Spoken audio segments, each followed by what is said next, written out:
Hey everybody, welcome to the Hogwarts Legacy Gameplay Showcase. I'm Chandler Wood, Community Manager here at Avalanche Software, and I'm honored to introduce you to our panel today.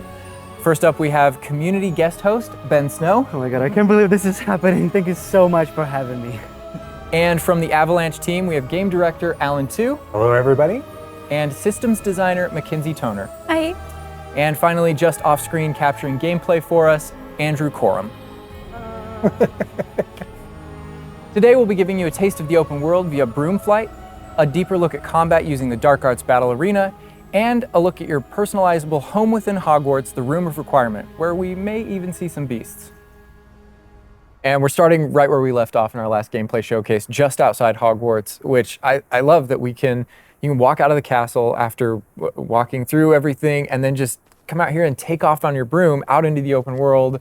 And Alan, I know that's something that you particularly like about Hogwarts Legacy too. Yeah, I'm a big fan of just being able to hop on the broom and go anywhere. There's something about kind of like the sensation of everything being open to you, and just I love the proximity that I can get to things. I love flying close to the ground, and I kind of wanted to talk about it just because I feel like the brooms are fun for me, not just because of all those feelings of exhilaration, but because they're not just I have a broom and it's done. I actually kind of like some of the mechanics in it. So you see in the lower right, there's a meter there, and occasionally as Andrew's kind of flying up or flying down, you might notice it draining or not. And this isn't the present day where all the broom technology is well known and advanced and everything that we know and love. This is an earlier time where they're still trying to figure out, we're not at the 3000 yet. We're at the 11. So. Oh my goodness, I'm just so speechless right now because this is just so beautiful. The world just looks so. By the way, the broom, is that like the only one, or can you like upgrade that broom to go faster? Yeah, so we have a shop in Hogsmeade, actually a broom shop. And so that sells a variety of different brooms. And it was important to us that the player could customize themselves based on their own aesthetic. So they're purely cosmetic, but if you talk to the shopkeep and help him out, he'll actually sell upgrades. Yeah, and those upgrades will make it so that where normally the broom, you can only fly, you can only go at max speed. It's kind of like a turbo meter down there. You can only go at max speed without the meter going down, kind of closer to the ground. And as you raise into the air, you'll notice the meter drop. And so those upgrades will allow you to increase that distance from the ground. And the broom owner at the sporting goods store in Hogsmeade is trying to perfect the broom and get better at it and know it better. And you can participate that and get better and better brooms through that. I see. And I love that mechanic encourages you to actually explore the world and kind of stay close to the ground. It's not just a travel mechanic, point A to point B. You're not just flying high over everything, although it is beautiful, something I really love doing, but as well, there's lots to explore on the ground, and so kind of keeping you down at the ground level. And to me, it feels like it's got this kind of surfing vibe over the. Oh my god! Like I'm just like I want to snatch the controller from Andrew right now because I want to go to the mountaintop, I'm going to that forest and to that hamlet, or I don't know if that's how it's called. I think that's what it is. No, it's awesome. We're actually gonna land here, and I feel like that you call it a hamlet is just perfect, just because that's what we refer to it as, and so. We all know from lore that Hogsmeade is the only all-wizarding village within Britain, but we wanted other opportunities to kind of meet other characters out here and to kind of populate the landscape, so it's not just kind of, barren as you leave out this direction and that direction.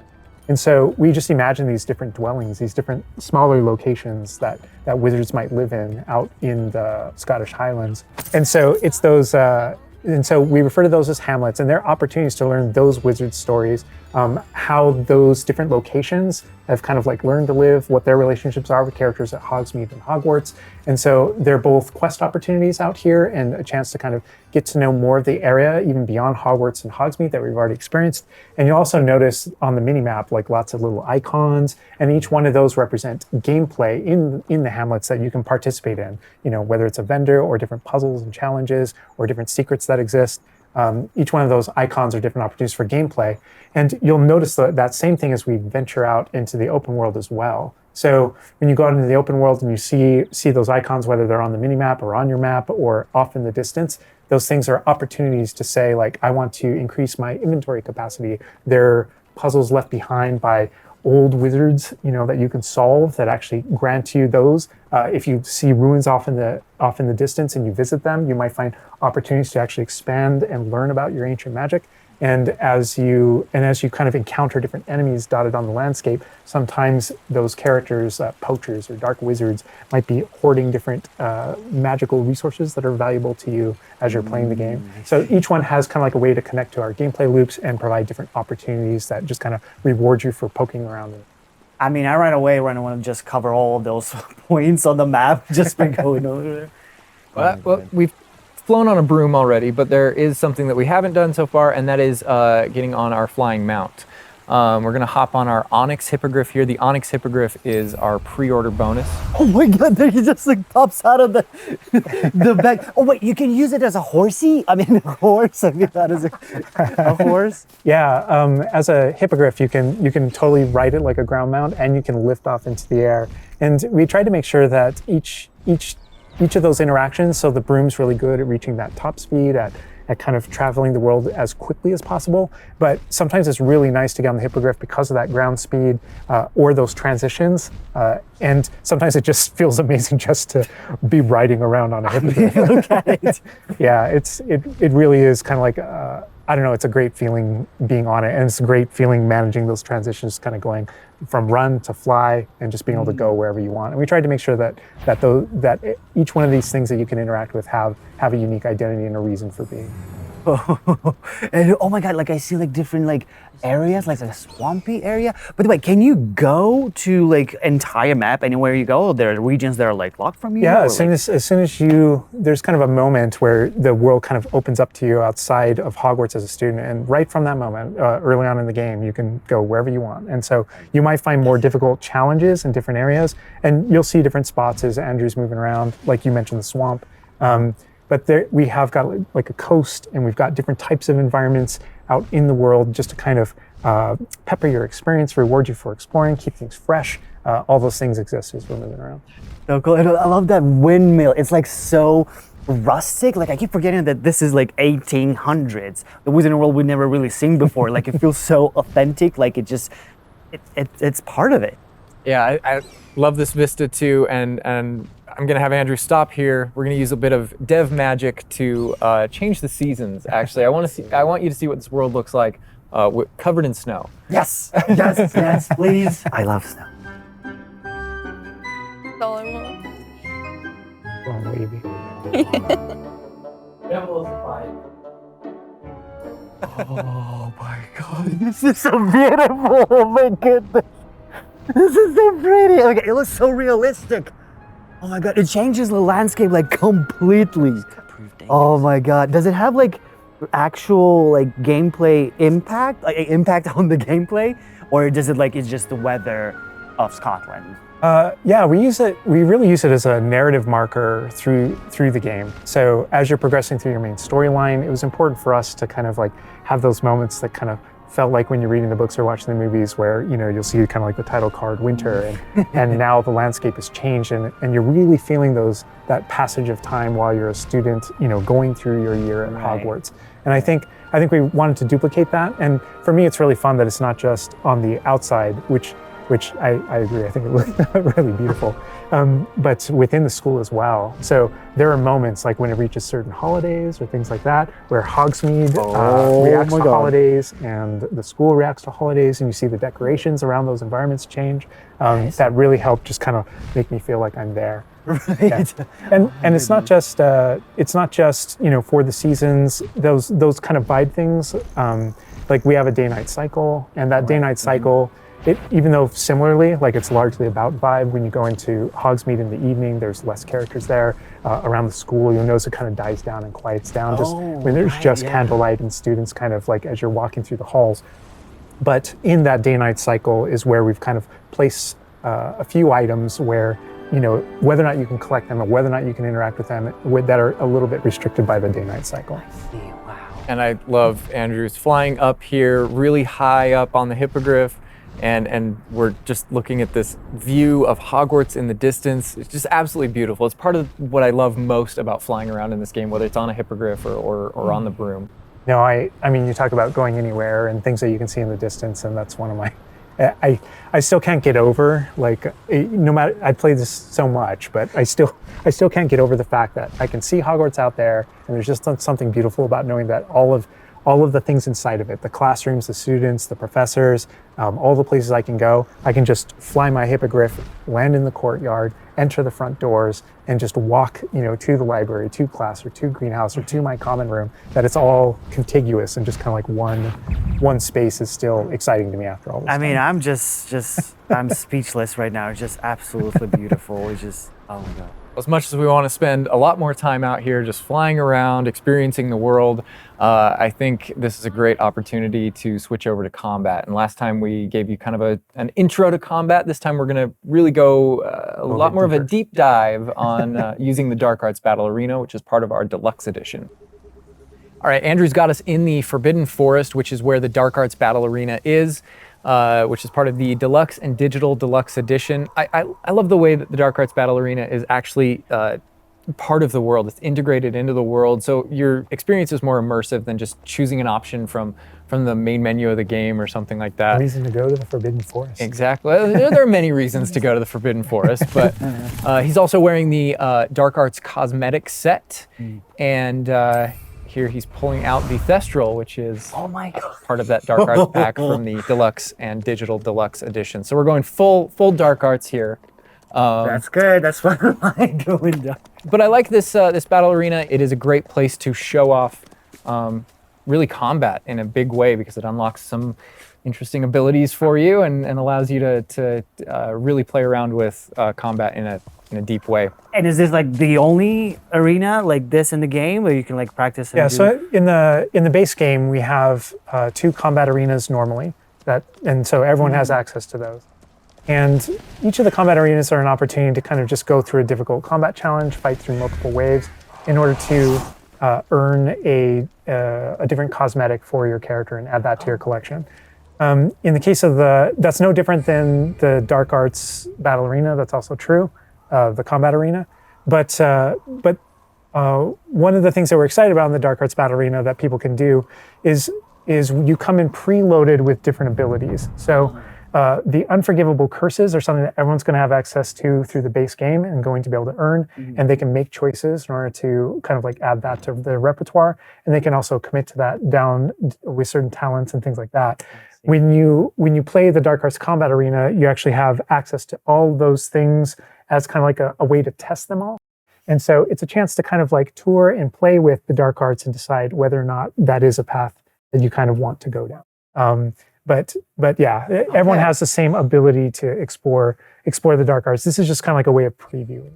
And again, a great place for us to show off combat in general. So I think we're gonna jump in here. Andrew's gonna start battling, and we can start talking about everything you're seeing on the screen. All right. Oh, they just about the cadavers right away. Oh my God. We're starting off strong. Oh my God. Was that Crucio? Oh my God. That's so cool. Yeah, so that you'll notice right away, like when we used Avada Kedavra, that guy's health bar went from instant to 0, and we really are trying to honor the way Avada Kedavra works in the game, even in some pretty extreme situations. You'll notice that like the meter takes up a lot longer to a little cooldown. Build up as a way to kind of deal with its extreme power, just so that it's still fun to use. And then there's some ways that we'll probably talk about to adjust that. But I don't know. I don't know if there are things on the screen that you just have questions about. Well, like I see like little blue things popping from the enemies. Also, before like that sign, well, it's like, so in the community we call it the ancient magic sign. I don't know if that's how it's called. In the game. So the community is astute. So on the development side and in player facing in the game, we reference that as your ancient magic meter. Oh, so it is ancient magic. That is, yeah. So as your abilities in the game keep growing and you become exposed to some of the secrets about your own kind of mystery and your own abilities, you start unlocking new powers. So one of those powers, you'll see the R1 button appearing throughout the game. That's an ancient magic throw, we call it, that allows you to kind of like draw an object to you and fling it at an enemy. Okay. But whenever you see the R1 or the L1 plus R1 appear over somebody's head, that's an ability to cast a very devastating and powerful ancient magic spell to do a ton of damage against a character. I see. And the way that manifests itself depends on the type of enemy that you're fighting. And you'll see a wide variety of enemies in here that are pressuring the player in different ways. You'll notice there's abilities that kind of bubble up under the player as he's fighting that force him to move. And there's different ways that we want the player to kind of move around on the battlefield. And that's actually a good link to the ancient magic meter in general. And the reason why I say that is because as you're doing different things in combat, you're protegoing and you're doing different abilities and you can kind of spec into it with your talents, there are different ways to get that meter to build faster and faster. But one of the most effective base ways to build up that meter fast, that way you can launch these devastating attacks whenever you want to, is to actually perform combos. So you see that combo appearing, and it's almost like your emotions are building up, and then basically that builds up enough that you can attack someone. But as the combo meter builds up, at some point you strike someone and a piece of their magic kind of falls out of them. You'll see these blue orbs in the game world, and there's something that only you can see in the narrative, in the world. And it's another reason to move around on the battlefield. If you can go up and collect those things and suck them in, they give big jumps to that ancient magic meter as we're playing.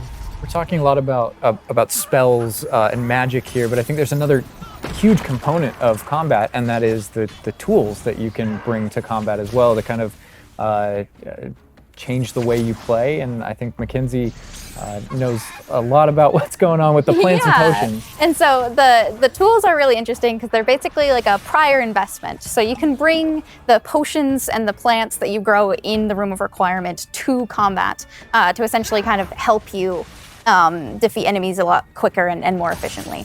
So some of the tools that you'll see here are like the rock skin potion. So that is something that basically covers your skin in this like rocky material that reduces the incoming damage that you're receiving. So against big enemies, hard-hitting enemies like trolls, that's super helpful.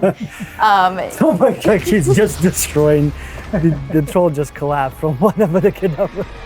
Obviously, we have the Wiggenweld potion as well, which increases your health. And then we have the focus potion. So when Alan talks about having to balance Avada Kedavra with a long cooldown, because obviously it's an instant kill, one thing that you could do is brew a focus potion, and that will increase how quickly your cooldowns regain. Right. Oh my god. There's just so much like versatility, like in what the character is doing to the troll right now. Like he's just bouncing around the arena. He's like not. And the troll makes him move around too, looks like. And I love that our plants are violent. Yes, and so that's like when we're talking about the setup of the arena, you also have plants that you can fight with. And so we have things like the venomous tentacula that you can put down, and it acts like a turret, and it just kind of shoots enemies around the battlefield. That is so cool. This is like a truly like Hufflepuffian way to approach the battle. Yes. No, that was super important to us, that there were these like multiple ways. And so you can see there's a ton of different things that you can use. The mandrake is one, so you can pull it out and it stuns with its like piercing cry, these enemies in a radius.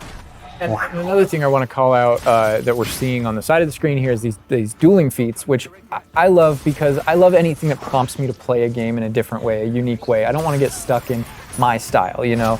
And so this is a way to, if you want to get stuck in your style, go for it. If you just want to blast people with spells, go for it. But we also want to have some things over here that may make you use certain plants or certain potions or block more or... Yeah, we mentioned the field guide challenges in the prior stream. And the field guide challenges, this is the way that the field guide manifests like challenges for you to do in combat. And exactly to your point, we just wanted a way to encourage players to explore the different systems, to help them decide, to just kind of practice with them and explore what they want to be, because there really are so many different ways that you can push talents. When you see the green X's on characters, that's right. And that's kind of through your talents you can unlock this kind of cursing mechanic that sort of like links the fates of these different characters on the battlefield. That way, as you get as you're cursing different characters, they all begin sharing damage, and so we have things like Avada Kedavra, which is the insta-kill, but if you curse everyone before you insta-kill this one guy, they can all drop dead for that kind of ultimate Voldemort fantasy. Yeah. And so, Oh my god. there are dark arts fantasies. There's fantasies about being more of a defense against the dark arts character, things like that misty step that you see occasionally being used on the battlefield. And we can also spec into our potions and plants to make them more powerful and more efficacious. So it's all about which type of player you feel like you are and whether or not you want to play with prep, on the fly, or with deliberation, and those are all different options. That is so cool because like it's like I see so much like going on the stream, just so much complexity, and I want to just try it myself, like which style works best. I mean, I feel like it's the dark arts is going to be the easiest route, but that ancient magic, to be honest, feels like much more powerful than just the dark arts. Yeah. To be fair. And speaking of plants and potions, we're going to be putting the dark arts away, put those unforgivable curses away, and heading to the Room of Requirement, which is your home within Hogwarts, a personalizable space that actually has some utility as well, where you get to brew things and grow things and also care for some beasts. All right, Andrew's got us in the Room of Requirement, we kind of went casual mode on the outfit here, wearing a nice jumper. And I think that's a good jumping off point for the personalization of the space as well. Not just your character and the visuals of your character, but actually this space is a place that you can make your own. Yeah, it was super important to us that this space really did feel like your reflection as a wizard. So you can change the architecture in here. What? Different themes throughout, starkly different themes, to really just hammer home that this is yours. Oh my god, what? This is beautiful. We never expected that to be. Oh my god. That's the thing, is not only can you change the architecture here, but you can actually conjure little objects into this space, as you can see. So there's like statues that you can do, and ornaments and tables and rugs and just a bunch of little things that really flesh out the space and bring it to life. Oh my goodness, because like we had an idea that those places where you brew stuff, that's where you can change, but you can do all of this. Where do you even get this stuff? Like there's a furniture store? Yeah, so we call them conjurations. And the conjuration recipes can be purchased at Tomes and Scrolls in Hogsmeade. But also as you engage in different types of gameplay throughout the world, you'll be rewarded with different objects. That's so cool. And you change color? You can change the color, you can change the size of it, and you can place it basically anywhere. Oh my god, it's so tiny. It's like for Baby Niffler. And I love how the system too is designed. It's not mechanical, it's immersive. And so you get the magical effect of conjuring it in, and you're actually doing this in the world as your character, but the way you've blended like that gameplay with the immersive design of personalizing the space. Oh my god, like, and I love the animation, how it like appears, you know, like it's not just like there, it's like it almost like it apparates. It is really quite beautiful, and that was the thing, is we wanted that to look really nice because the magic in the wizarding world is everywhere. It's physical, it's kinetic, and it's whimsical. We really wanted to nail that whimsy in this space. Another thing that I wanted to discuss is that not only can you like conjure things and you can change their look, but you can do that with the utility objects as well. So you can see that we have planting pots and potion stations, and you can change the look of those as well. And these are the areas where, as we had mentioned previously, you'll be growing your plants, you'll be brewing your potions. Right. So while you're also doing these like kind of nurturing based activities, this is also the space where you would bring your gear to be identified and gear to have like rates put on it, which I believe Alan can talk to. Oh. Yeah, we keep bringing up appearance and how it looks, and on a, like in the game you can look like anything you want to whenever you want to. But the player will be finding different types of gear, that we call it, as you progress through the game. And essentially, we just know that clothes and different items in the wizarding world can have different magical properties. And as you explore and as you adventure and as you defeat enemies, you're going to be finding different pieces of gear that have different abilities, and that can help you in your journey and are a major part of you kind of growing as a wizard and advancing as a wizard. Oh, and so there's a huge list. and not all the time, whenever you get a new piece of gear, you don't necessarily know exactly what it does.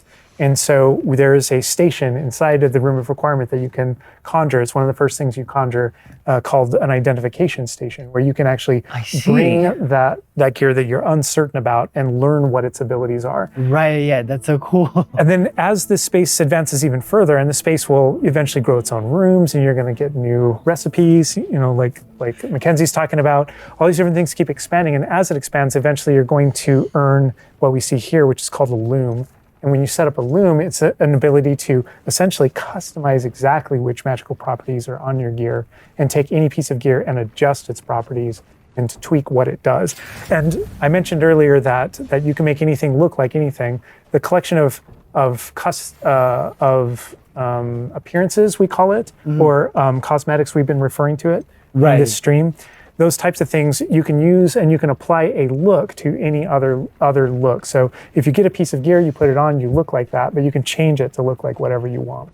That's so cool. And like you can just put some ability to this sweater, but then you can just swap that ability. Yep, and appearances you can edit whenever you want in the gear screen. The loom is specifically about applying traits and applying larger upgrades that just kind of grant you greater statistical advantage or give you really specific abilities that blend in nicely with where you're trying to go with your combat fantasy or talents and things like that. Interesting. I'm just seeing that they're just like pumpkin fur, mooncalf fur. Where does that come from? Yeah, and so you'll notice that the ingredients that are used to add traits and to upgrade your gear are based around beasts. So this is where we get into the beast care section, which is inside this vivario. Kind of bigger space on the inside idea. And so you can see here we have a couple of beasts out. We have a graphorn and a mooncalf and a niffler and a kneasel as well. So quite a variety.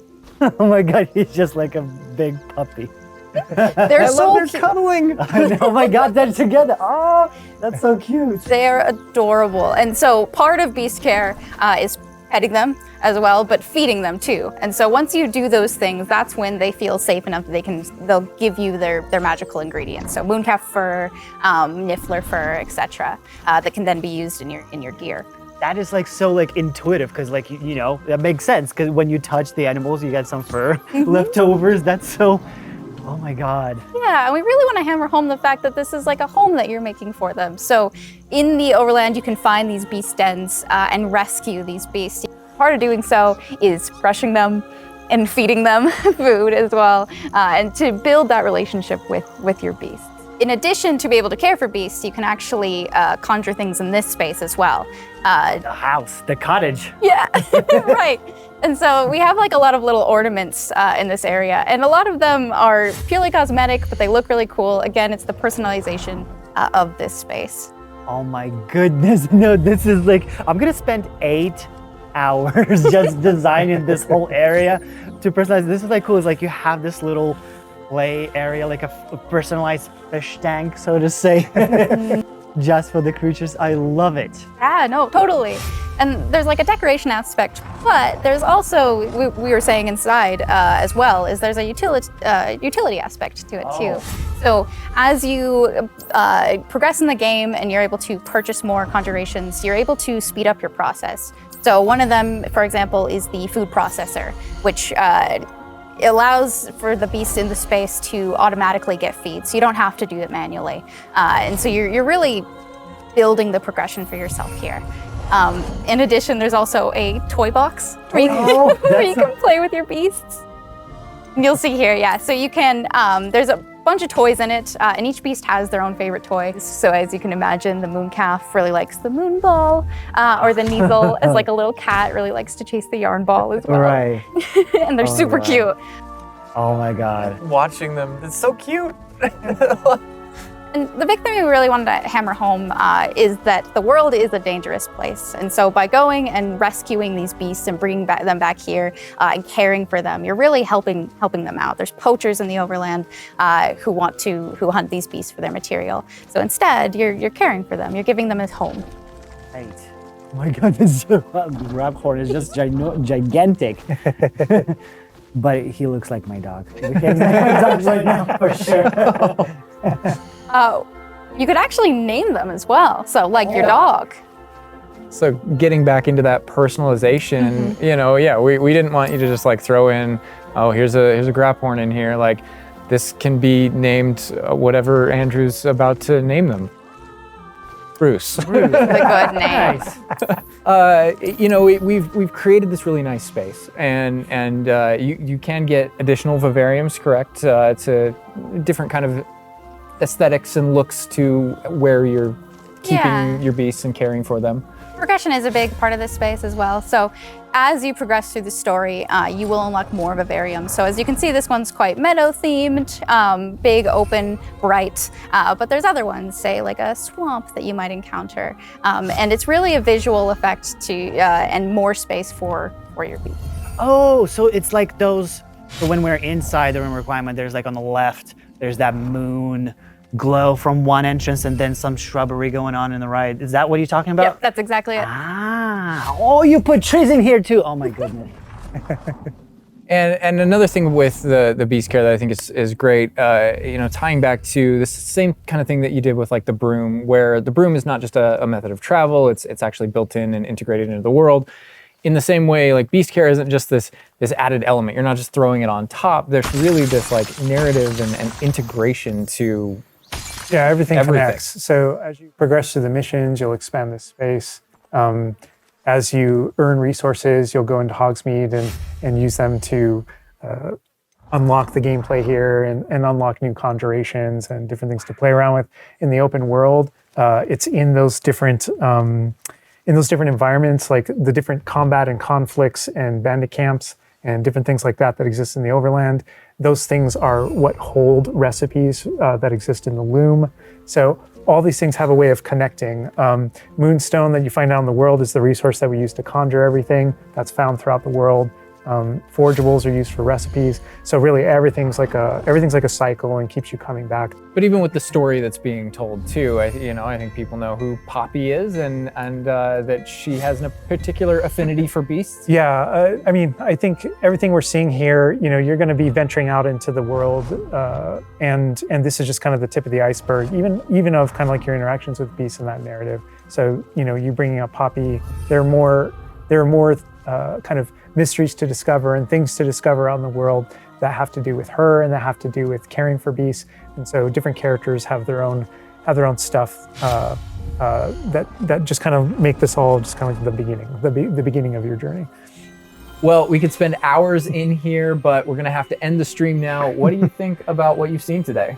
I mean, I'm just so blown away by how beautiful it looks. The open world seems so detailed and there's so many things to do, and like the combat, we're gonna spend like 2 weeks or more just breaking it down by pieces.